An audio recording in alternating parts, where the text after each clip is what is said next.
नमस्कार दोस्तों, मेरा नाम है पंकज और आप देख रहे हैं पंकज के पॉइंट्स। दोस्तों, आजकल एक बहुत इम्पोर्टेंट टॉपिक जो मैं न्यूज़ में देख रहा हूँ, तो मैंने सोचा एक आपको इन्फॉर्मेटिव वीडियो इस पे मैं बना के दूँ।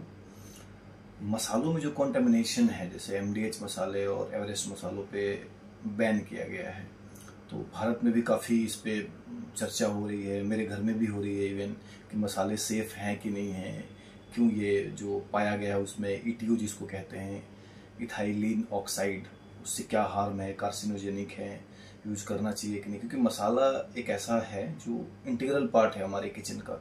और आज से नहीं, एंशिएंट टाइम से भारत को कहते हैं ना, मसालों का करीब करीब 70 से 75% अभी भी प्रोड्यूसर, सबसे लार्जेस्ट प्रोड्यूसर भारत है।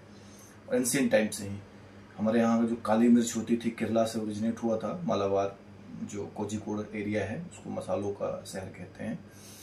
तो उसको ब्लैक गोल्ड कहते थे लोग, उसके बदले गोल्ड दे देते थे भले आके जो फॉरेनर्स होते थे, लेकिन वो लेके जाते थे।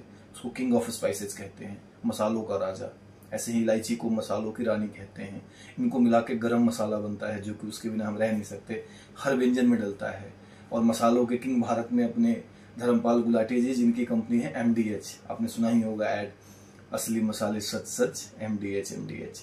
तो खैर, ये टॉपिक थोड़ा डिटेल में समझते हैं क्या है। मैं शॉर्ट में ही बताने की कोशिश करूंगा, बट आपको समझ में आ जाएगा।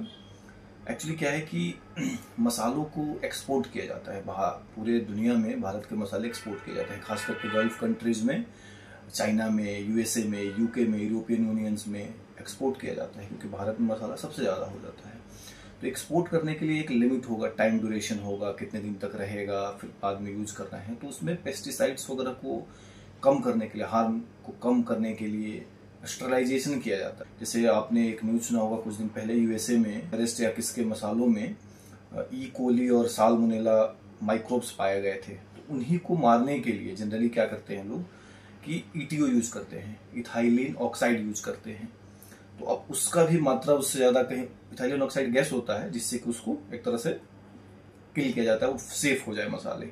तो इतना भी सेफ ना करो कि उसका असर उसमें रह जाए मसालों में, उसका भी एक परमिशेबल लिमिट होता है, वो लिमिट सेट किया जाता है। हालांकि जो इंटरनेशनल एजेंसी है, ऐसा कुछ लिमिट उन्होंने सेट नहीं करके दिया है कि कोई MSL हो, मतलब मैक्सिमम रेसिडुअल, MRL कहते हैं जिसको, मैक्सिमम रेसिडुअल लिमिट, ऐसा कुछ सेट नहीं किया हुआ है।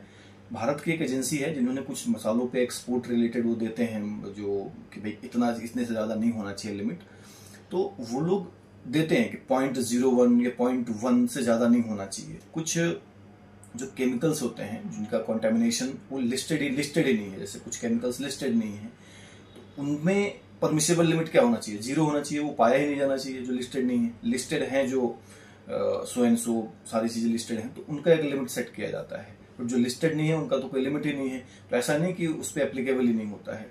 तो इसमें क्या है कि हम जो एक्सपोर्ट करते हैं, तो वो कंट्रीज जो है थोड़ी सेंसिटिव हैं, जैसे यूरोपियन यूनियन है, ऑस्ट्रेलिया है, ये सारी कंट्रीज है ना, वो थोड़ा सिटीजन सेंट्रिक हैं, वो पढ़े लिखे संपन्न हैं। तो वो लोग एक स्टैंडर्ड बनाते हैं, मानक बनाते हैं कि हम ये टेस्ट करेंगे तभी इस पैमाने पे खरा होगा, तभी ये होगा। ठीक है, हमने उस क्वालिटी का एक्सपोर्ट किया भी है, काफी किया हुआ है। तो उसमें अगर लिमिट से ज्यादा पाया गया तो उन्होंने ETO को, एक लिमिट से ज्यादा पाया गया तो वो एक्चुअली क्या है, ETO जो बता दूं, एक इंटरनेशनल एजेंसी है जो कैंसर पर रिसर्च करती है, international agency for research on cancer करके है।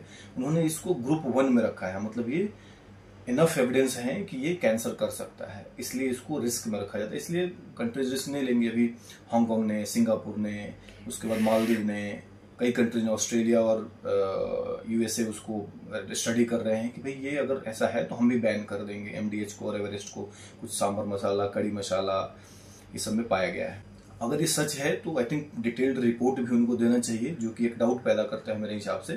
तो हालांकि जो इंडिया की कॉमर्स मिनिस्ट्री है, उन्होंने भारतीय दूतावास के थ्रू हांगकांग एंड सिंगापुर से बोला है कि भाई उनसे डिटेल रिपोर्ट लो, यहाँ भी चेक किया जाएगा। यहाँ पे आई थिंक एजेंसियां जो FSSAI है, हर जगह से सैंपल्स इकट्ठा कर रही हैं इनके। तो बहरहाल FSSAI को थोड़ा सा इस पे अच्छे से काम करना पड़ेगा, ताकि भाई हेल्थ बहुत एक इम्पॉर्टेंट एस्पेक्ट है सिटीजन्स का। तो लोगों को अवेयर, लोग भाई क्या कर सकते हैं, हम तो उसमें चेक नहीं कर सकते क्या है, हम तो सीधे यूज कर सकते हैं। तो ये जो जितनी एजेंसियां हैं, इनको काफ़ी अच्छे से इंटरनेशनल एजेंसीज के संपर्क में रह के उनसे स्टैंडर्ड्स लेके, ये होता है कई फील्ड्स में हम देखते हैं कि अपना स्टैंडर्ड अभी नहीं है, चलो इंटरनेशनल स्टैंडर्ड क्या है उनसे सीखें, उनसे करें, कर करके क्लियर, मतलब कहते हैं ना पारदर्शी एक स्टैंडर्ड बना के इसको करना चाहिए, ताकि भारत का रेपुटेशन और अच्छा हो और एक्सपोर्ट्स बढ़े ना कि कम हो। और मेरे ख्याल से जो पुराने नुस्खे हमारी दादी और नानी के चलते थे, घर में ही मसाले बनाएं तो ज़्यादा बेटर है, वैसे बना के यूज करें। भारत में मसालों की तो कमी है नहीं, देसी मसाला, खड़ा मसाला जो कहते हैं उसको यूज करें। तो ये एक मैं कंप्लीट वीडियो बनाने की कोशिश कर रहा था ताकि आपको इन्फॉर्मेशन जाइए, मैटर पूरा क्या है, परेशान नहीं होना है, अलर्ट रहें।